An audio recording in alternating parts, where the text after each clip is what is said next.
The morning sun painted the Nebraska sky in soft orange and pink, but Margaret Whitmore couldn't see any beauty in it. She sat on the muddy ground near the Platte River, her wedding dress spread around her like a broken white flower. The dress that had taken her 3 months to sew by hand was now torn at the hem and stained with dirt and grass.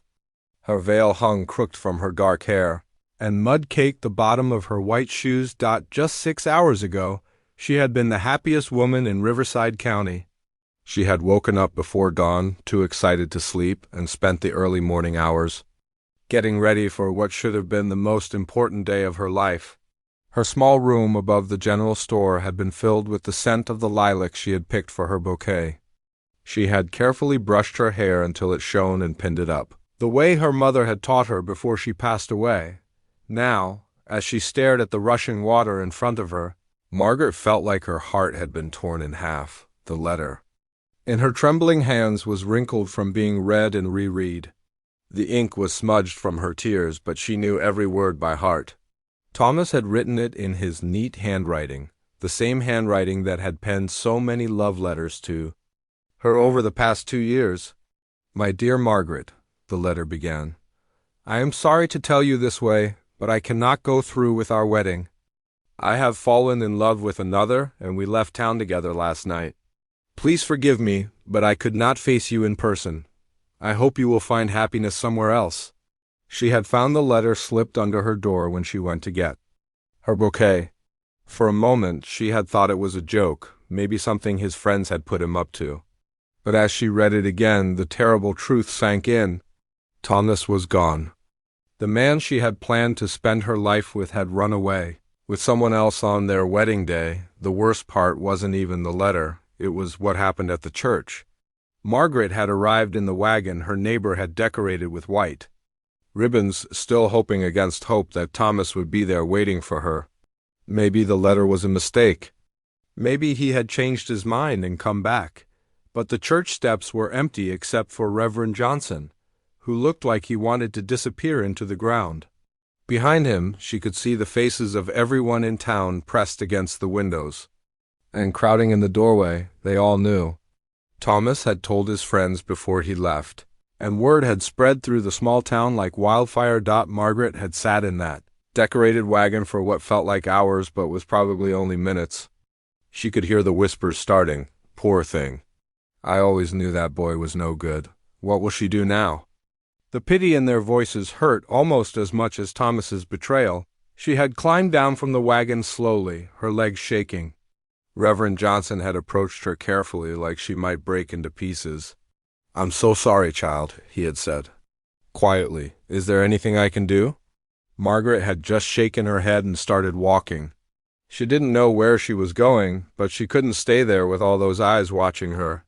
She had walked through the town, past the houses where families were probably eating their Sunday breakfast, past the schoolhouse where she had taught children for 3 years, past the general store where she had worked to save money for her wedding. She had kept walking until she reached the river.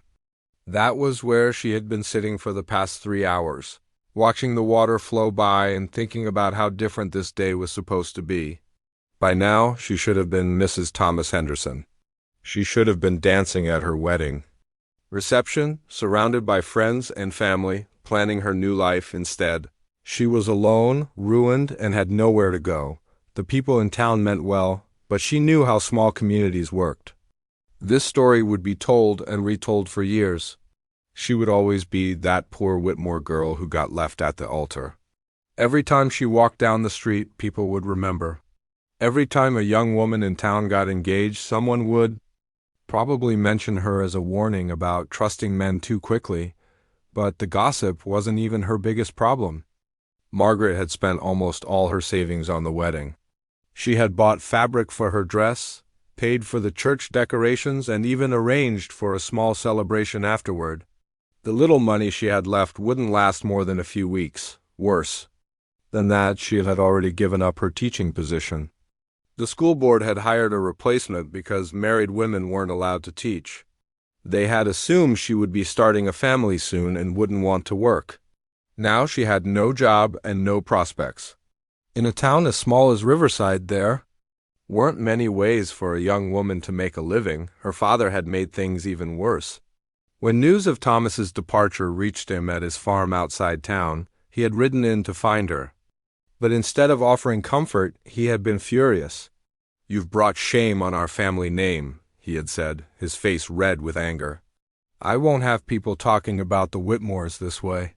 You made your choice trusting that boy, and now you can live with the consequences." Margaret had tried to explain that she hadn't known, that Thomas had deceived her just as much as everyone else. But her father wouldn't listen. He had always been a proud man, and he saw her situation as a reflection on his ability to raise a daughter properly. Before riding away, he had made it clear that she wasn't welcome at his farm. So here she was, sitting by the river with nothing but the clothes on her back and a few coins in her small purse. She had no family to turn to, no job to go back to, and no friends who could help her start over. The other young women in town were all married or about to be married. They lived in a different world now, one where Margaret no longer belonged. As she sat there, Margaret found herself staring at the water and thinking dark thoughts. The river was deep and fast-moving. It would be easy to walk in and let it carry her away from all the pain and shame. No one would have to whisper about her. Anymore, her father wouldn't have to worry about the family name. Thomas could live his new life without feeling guilty about what he had done to her. But even as these thoughts crossed her mind, something inside her rebelled against them. She had survived her mother's death when she was 16. She had worked her way through school and become a teacher despite having no family support. She had built a life for herself once before. Maybe she could do it again. The sound of horse hooves on the dirt road behind her made Margaret look up. Through her tears, she could see a rider approaching slowly. She quickly wiped her eyes and tried to straighten her dress, though there wasn't much she could do about the stains and tears. The last thing she needed was for someone else to see her like this and spread more stories through town. But as the rider got closer, Margaret realized she didn't recognize him. He was a stranger, which was unusual in Riverside, where everyone knew everyone else. He sat tall in his saddle, and even from a distance, she could see that his clothes were well-worn and practical. This was someone who spent his life outdoors, probably a traveling cowboy or ranch hand. The stranger slowed his horse as he approached, and Margaret tensed. She was alone and vulnerable, and she had no idea what kind of man this was. But something in his careful, respectful approach made her think he might not be a threat. Still, she gathered her skirts around her and prepared to run if necessary. As the horse came to a stop about 20 feet away, Margaret got her first clear look at the man who would change her life forever. Jake Morrison had been riding since before dawn, the way he had for most of the past 15 years. His horse, a sturdy brown Marais named Dusty, knew the rhythm of long-distance travel as well as he did. They moved together across the Nebraska plains with the easy partnership that came from years of shared hardship and trust. When Jake first spotted the figure by the river, he almost rode past without stopping. In his years of drifting from ranch to ranch, following cattle drives and seasonal work, he had learned to mind his own business. People had their reasons for being where they were, and most of the time it was better not to ask questions, but something about this particular scene made him slow Dusty to a walk. The white dress caught his attention first, bright against the muddy riverbank. Then he noticed how still the person was sitting, hunched over like someone carrying a heavy load. As he got closer, Jake realized it was a young woman, and she was alone in what looked like a wedding dress. Jake had seen enough of life to recognize trouble when he saw it. The woman's posture spoke of deep sadness, and her isolation by the river sent warning signals through his mind. He had learned to trust his instincts over the years, and right now, those instincts were telling him that someone needed help. He brought Dusty to a stop about 20 feet away, far enough to show he wasn't a threat, but close enough to speak. Without shouting, Jake had dealt with frightened animals his whole life, and he knew that sudden movements or loud voices could send them running. People weren't so different when they were scared. "Morning, miss," he said quietly, touching the brim of his worn hat. "Are you all right?" The woman looked up at him with eyes that were red from crying. Jake felt something twist in his chest when he saw her face. She was young, probably in her early 20s, with dark hair that was starting to come loose from its careful arrangement. Her wedding dress was torn and stained, and she clutched a piece of paper in her hand like it might blow away.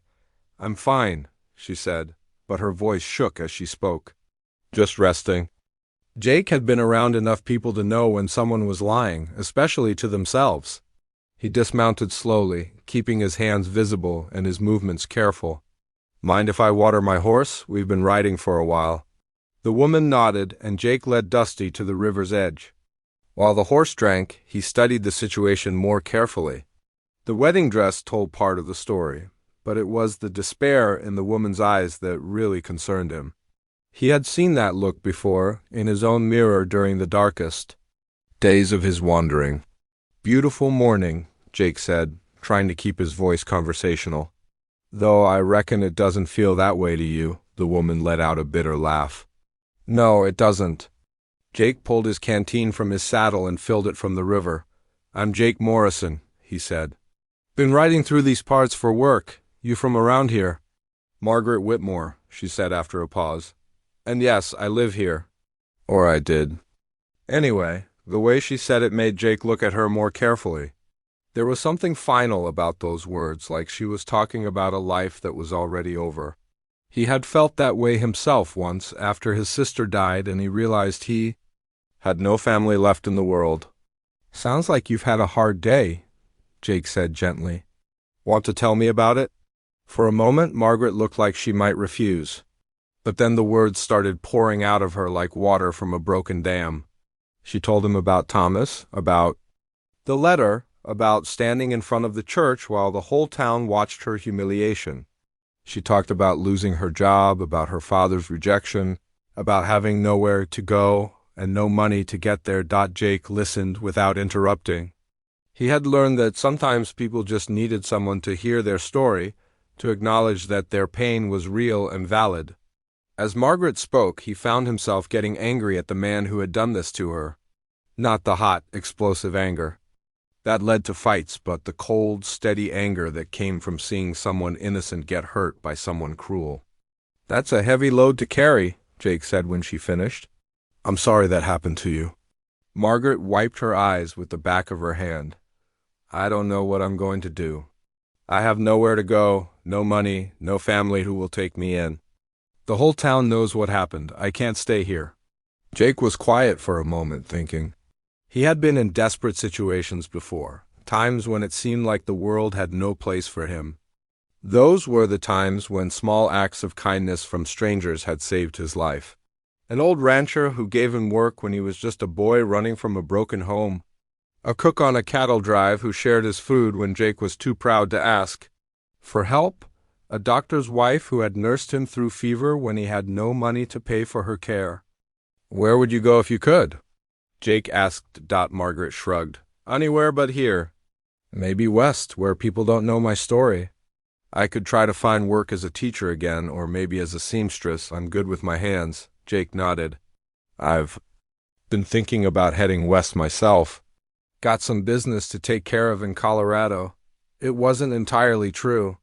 Jake had been putting off going to Colorado for months, ever since he had received the letter from a lawyer telling him about his inheritance. His uncle, a man he had never met, had left him a small ranch outside a town called Cedar Creek. Jake had been carrying the deed in his saddlebags for half a year, afraid to claim it because he didn't know how to be anything other than a drifter. But looking at Margaret's desperate situation, Jake felt something shift inside him. Maybe this was a sign that it was time to stop running from the idea of having a home. Maybe helping her could help him too. "I tell you what," Jake said carefully. "I've got a proposition for you. Might sound crazy, but hear me out." Margaret looked at him with curiosity mixed with wariness. "What kind of proposition?" "I inherited a ranch in Colorado. Small place, but it's got potential. Problem is, I don't know the first thing about making a home or dealing with proper society. I can work cattle and fix fences, but I can't cook a decent meal or talk to bank managers or any of that civilized stuff."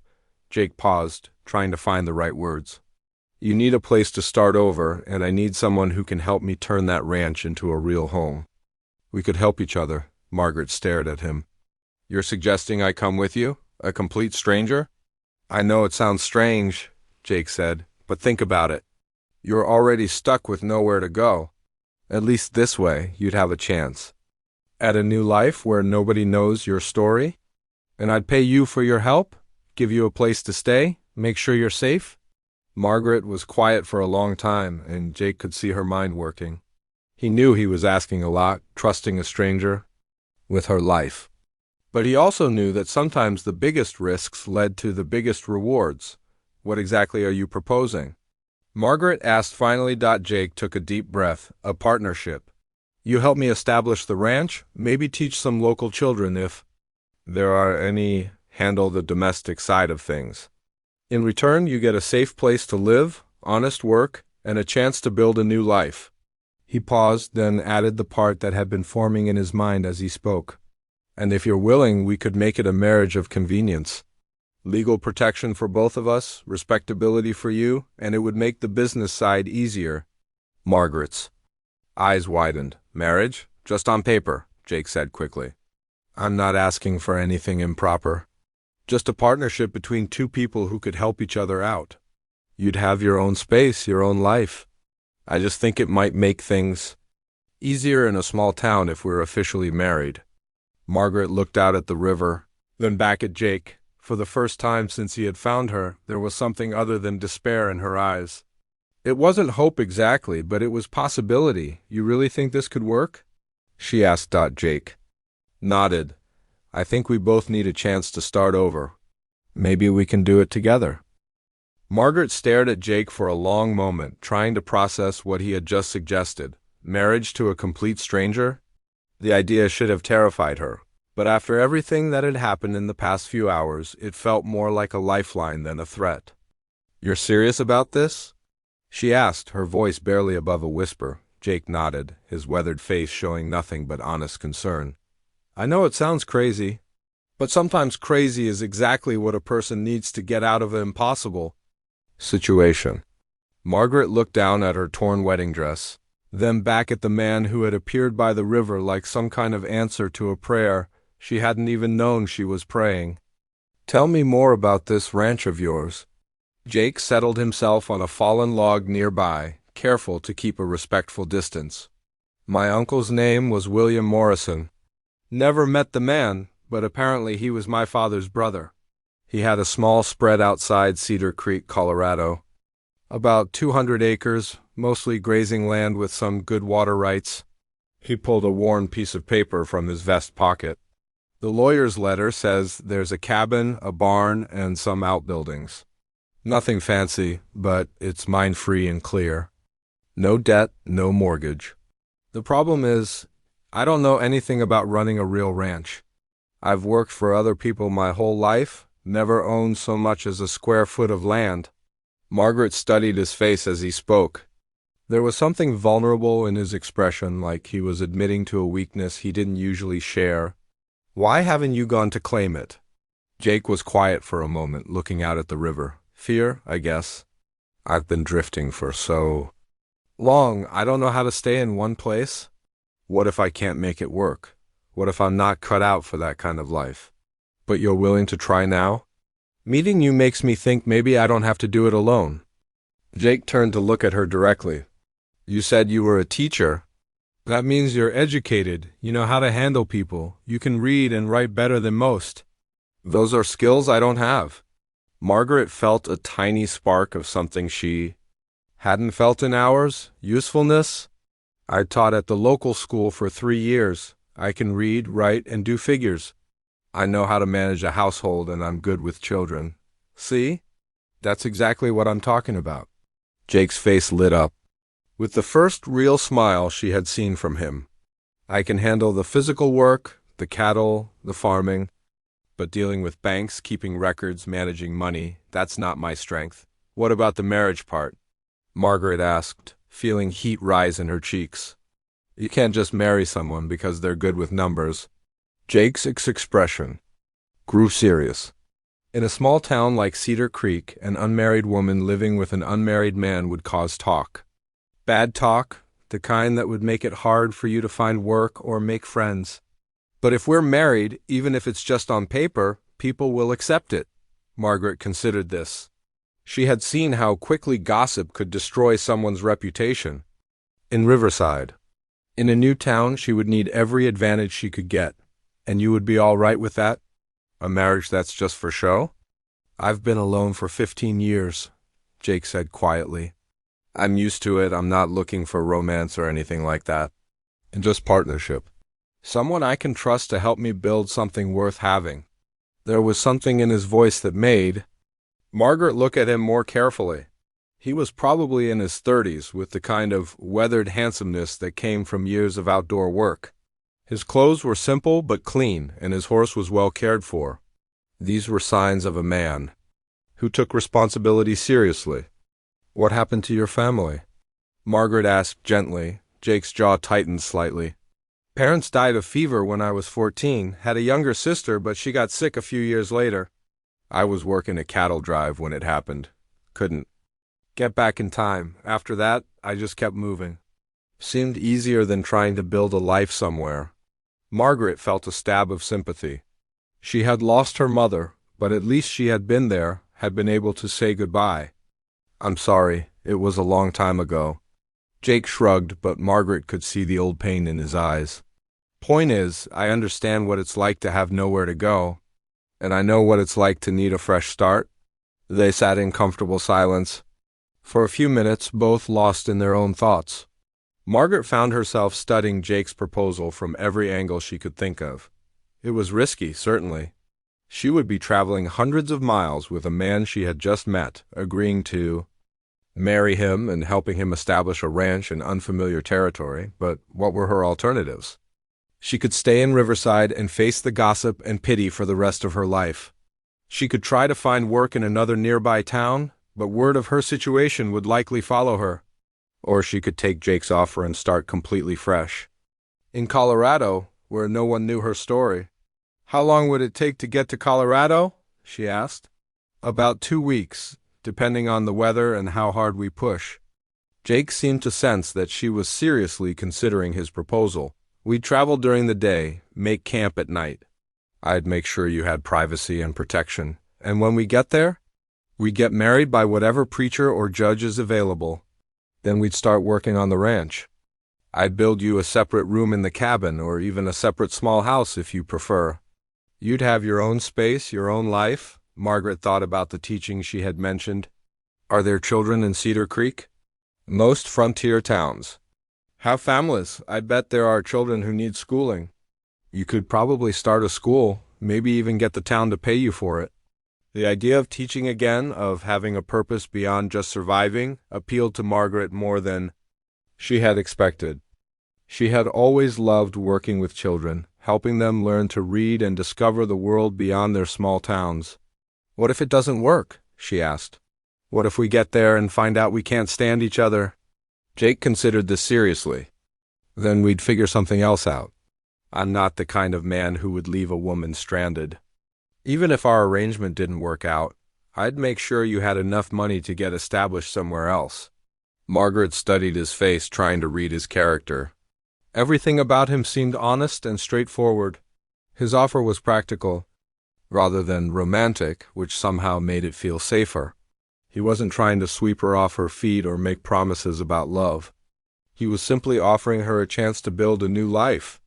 I need to think about this, Margaret said finally. Of course. It's a big decision. Jake stood up and walked back to his horse. But I should tell you I'm planning to leave today. Every day I wait is another day of travel time lost, and winter comes early in Colorado.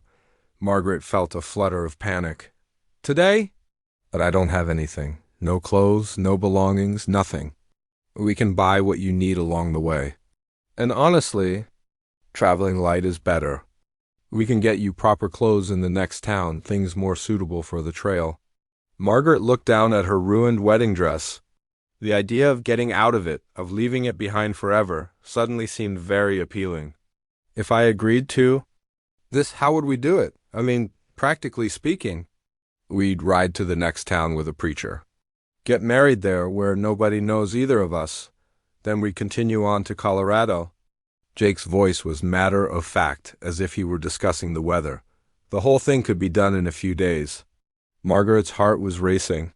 This morning she had been preparing to marry Thomas. Now she was considering marrying a complete stranger and moving to Colorado. It was the most impulsive thing she had ever contemplated, but as she looked around at the riverbank where she had been sitting in despair just an hour ago, Margaret realized that her old life was already over. Thomas had destroyed it as surely as if he had burned down her house. The question wasn't whether she should take a risk.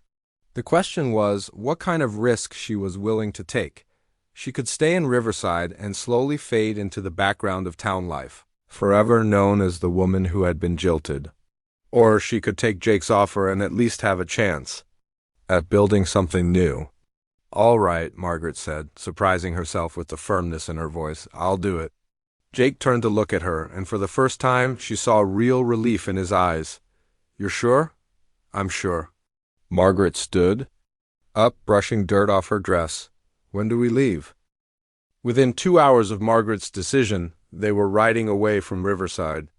Jake had insisted on stopping at the general store to buy her practical traveling clothes, a simple brown dress, sturdy boots, and a warm coat. Margaret had changed. In the back room of the store, leaving her ruined wedding dress behind without a second glance. Walking out in her new clothes felt like shedding an old skin. Jake had also bought supplies for their journey, food, blankets, and a small tent. He handled the purchases with quiet efficiency, and Margaret noticed how he counted his money carefully. He wasn't wealthy, but he seemed to have enough saved to get them to Colorado, and established on the ranch. The first day of travel was awkward. Margaret had never spent so much time on horseback, and Jake had borrowed a gentle mare from the livery stable for her to ride. They traveled mostly in silence, both lost in their own thoughts about the dramatic change their lives had taken in. Just a few hours by evening, when Jake found a sheltered spot near a stream to make camp, Margaret was exhausted and sore. She had never slept outdoors before, and the idea of spending the night in the wilderness with a man she barely knew should have terrified her. But Jake's respectful behavior throughout the day had put her at ease. "You take the tent," Jake said, as he unrolled his bedroll near the fire. "I'll sleep out here. Are you sure?" Margaret asked, though she was grateful for the privacy. "I've slept under the stars more nights than I can count.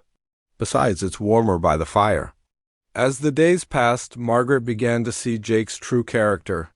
He was patient with her inexperience, helping her learn to care for her horse and handle the challenges of trail life. He was also surprisingly well-read. In the evenings by the fire, they discovered they had both read many of the same books. Jake had educated himself during long winter nights in bunkhouses, borrowing books from anyone who had them. "I always wanted to see more of the world," Jake told her one evening as they sat watching the sunset. "Books were the only way I could travel when I was stuck in one place." Margaret found herself sharing stories of her teaching days, talking about the children she had worked with and the satisfaction she had found in helping them learn. Jake listened with genuine interest, asking questions about her methods and the challenges she had faced. "You really love teaching," he observed. "I do. It's one of the few things I'm truly good at." Margaret poked at the fire with a stick, sending sparks floating into the darkening sky. "I hope I'll be able to do it again in Colorado." "I'm sure you will. Good teachers are hard to find in frontier towns." On their 5th day of travel, they reached the small town of Millerville, Kansas. Jake had said they would find a preacher there, and he was right. Reverend Patterson was a circuit preacher who happened to be in town that week. He was a kind man in his 60s who asked no awkward questions about their quick courtship. The wedding ceremony took place in the small wooden church, with the preacher's wife and the town's general store owner as witnesses. Margaret wore her traveling dress, and Jake had cleaned up as best he could at the hotel. The ceremony was simple and brief, nothing like the elaborate wedding Margaret had planned with Thomas. "Do you, Jake Morrison, take Margaret Whitmore to be your lawfully wedded wife, to have and to hold, in sickness and in health, For richer or poorer, for better or worse, as long as you both shall live? I do, Jake said, his voice steady and serious. Do you, Margaret Whitmore, take Jake Morrison to be your lawfully wedded husband, to have and to hold, in sickness and in health, for richer or poorer, for better or worse, as long as you both shall live? Margaret looked into Jake's eyes and saw nothing but honest commitment to their practical arrangement. I do, the preacher pronounced them husband and wife. And Jake shook his hand while Margaret accepted a brief hug from the preacher's wife.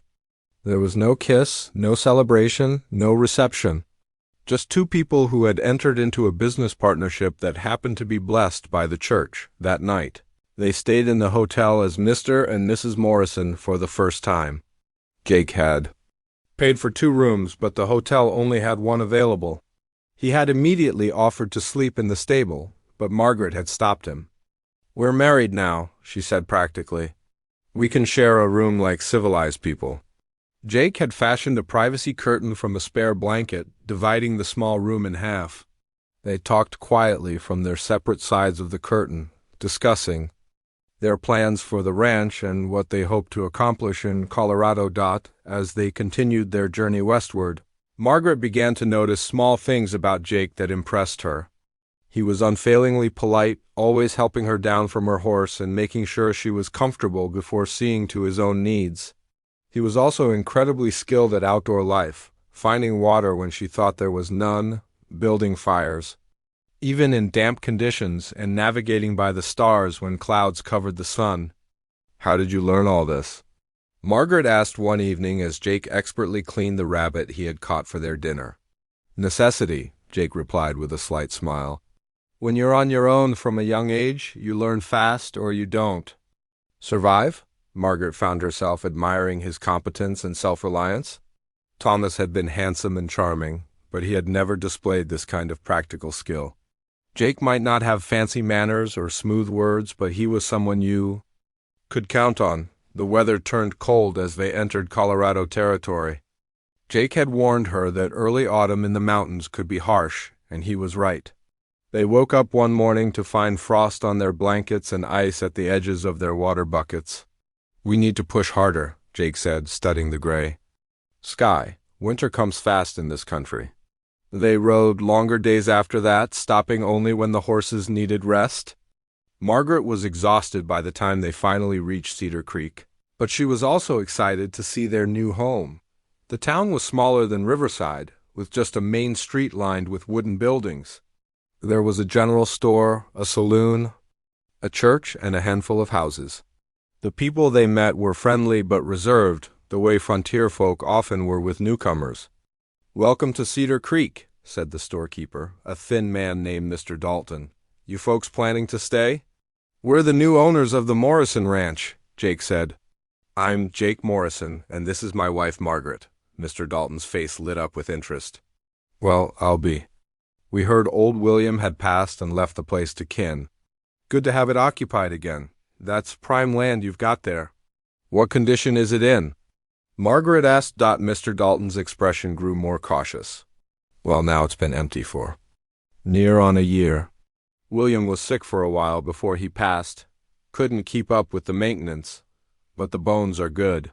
Strong cabin, good water, fertile soil. Jake and Margaret exchanged glances. They had both hoped the ranch would be in better shape, but they had also prepared themselves for the possibility that it might need work. Are there children in town? Margaret asked. I'm a teacher. Oh, are you now? Mr. Dalton's wife had appeared from the back of the store. That's wonderful news. We've got near a dozen children in the valley, and the closest school is 20 miles away. We've been trying to figure out how to educate them properly. Margaret felt a surge of excitement. I'd be very interested in discussing that with the parents. I'll spread the word, Mrs. Dalton promised. Everyone will want to meet you. They bought supplies and directions to the ranch, then rode out to see their new home. The cabin sat in a small valley with a creek running through it, surrounded by rolling hills covered in grass and scattered trees. It was beautiful country, but Margaret could see immediately that Mr. Dalton had been diplomatic about the condition of the buildings. The cabin roof had several holes. The barn door hung crooked on its hinges, and weeds had taken over what must have once been a garden. But the basic structure was sound, and the setting was lovely. "It's going to take a lot of work," Jake said, dismounting and walking around the cabin. "Yes, it is," Margaret agreed, looking at the broken windows and sagging front porch. "But it has good bones, like Mr. Dalton said." Jake turned to look at her. "Are you sorry you came?" Margaret considered the question seriously.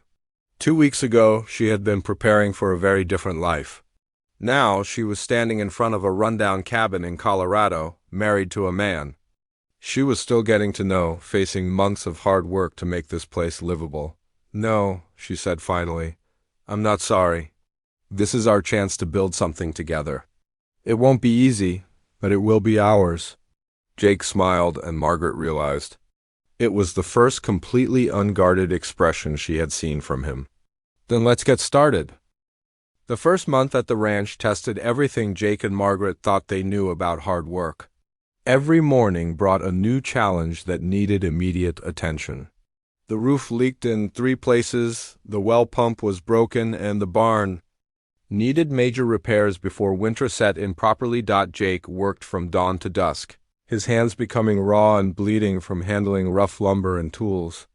Margaret threw herself into making the cabin livable, scrubbing years of dust and neglect from every surface.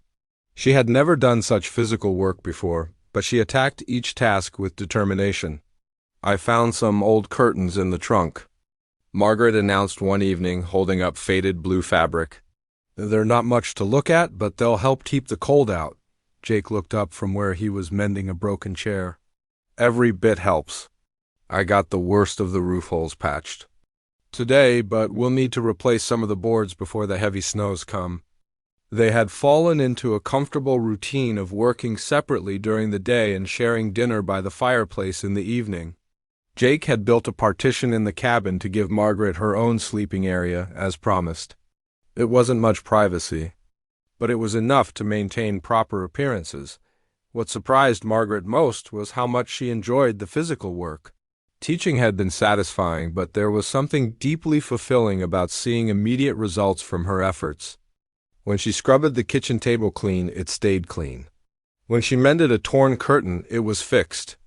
The work was honest and direct in a way that appealed to her. Jake, meanwhile, was discovering that having a partner changed everything about how he approached problems. Instead of just fixing things temporarily, the way he had always done as a drifter, he found himself thinking about long-term solutions. This was going to be their home, not just a place to stay for a season. "What do you think about expanding the vegetable garden in the spring?" Margaret asked one evening as they planned their next day's work. "Good idea. We could double the size easily. The soil's rich here." Jake looked at the rough sketch she had made of the garden layout. "You've got a good eye for this kind of planning." Margaret felt a warm glow of pride. Thomas had never asked for her opinion on anything important, but Jake treated her ideas with respect and consideration. He might know more about ranching, but he clearly valued her intelligence and judgment. The townspeople began visiting after a few weeks, curious about the new arrivals. Margaret quickly realized that Cedar Creek was hungry for the kind of stability and community building that a school could provide. The children in the valley ranged from 6 to 15, and most could barely read or write. "We've been trying to teach them ourselves," explained Mrs. Peterson, a tired-looking woman with 4 children. "But none of us have proper education. We know they need more than we can give them." Margaret felt her old passion for teaching stirring again. "I'd be happy to start a school. We could hold classes here at the ranch until we can build a proper schoolhouse." "You'd do that?" Mrs. Peterson's face lit up with hope. "We can't pay much, but we could provide supplies and help with the work." "That would be wonderful," Margaret sighed. "Education is too important to worry about money." Jake listened to these conversations with growing admiration for his wife. She had a natural gift for bringing people together and making them feel valued. Within a few weeks, she had organized not just a school but a community sewing circle and a plan for a shared library. "You're good at this," Jake told her one evening as they watched a group of children playing in their yard after school. "Building," Community, I mean, people trust you. Margaret blushed at the compliment. I've just always believed that people are better when they help each other. Not everyone thinks that way, Jake said quietly.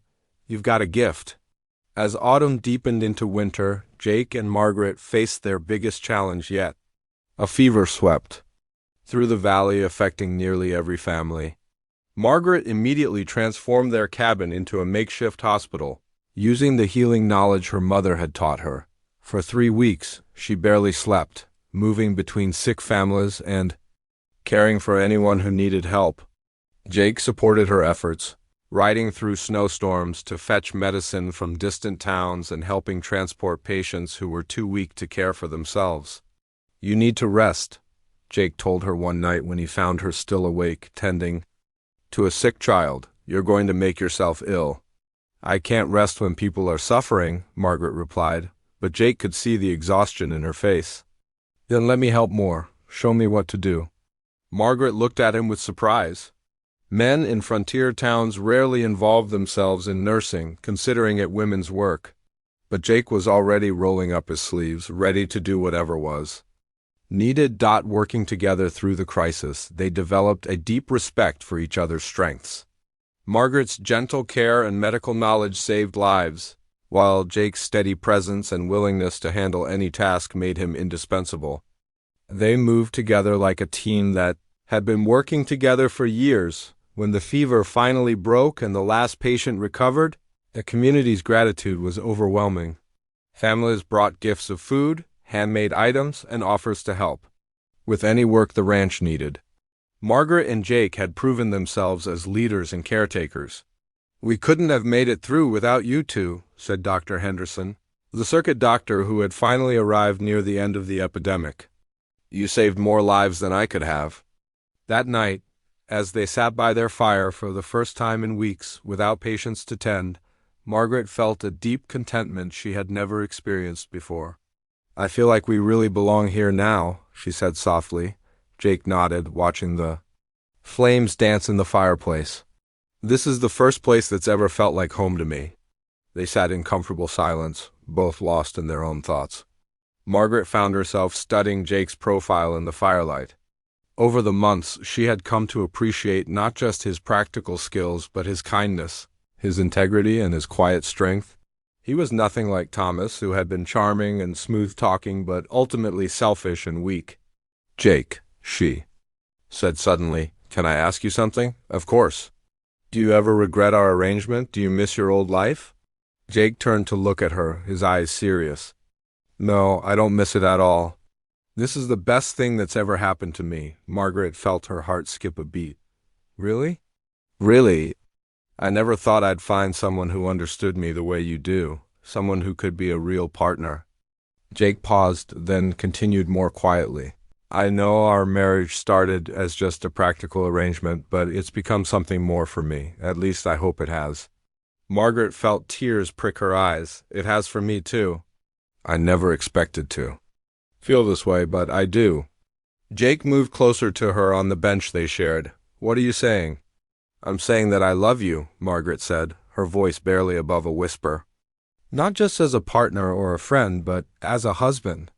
If you'll have me? Jake's face broke into the biggest smile she had ever seen from him. I've loved you for months, but I didn't think you could ever feel the same way about someone like me. Someone like you? Margaret reached out to touch his face. You mean someone honest and kind and strong? Someone who would marry a stranger to help her start over? Someone who would work himself to exhaustion to build a home for both of us? Jake caught her hand and pressed it against his cheek. I love you, Margaret Morrison. More than I ever thought possible. When Jake kissed her for the first time, Margaret knew that her real wedding day had finally arrived. Not the elaborate ceremony she had planned with Thomas, but this quiet moment by the fire with a man who had proven his love through actions rather than words. They were no longer two desperate strangers who had found each other by accident. They were partners who had chosen to build a life together, and that life was just beginning. Spring would bring new challenges, expanding the ranch, building a proper schoolhouse, and continuing to grow their community.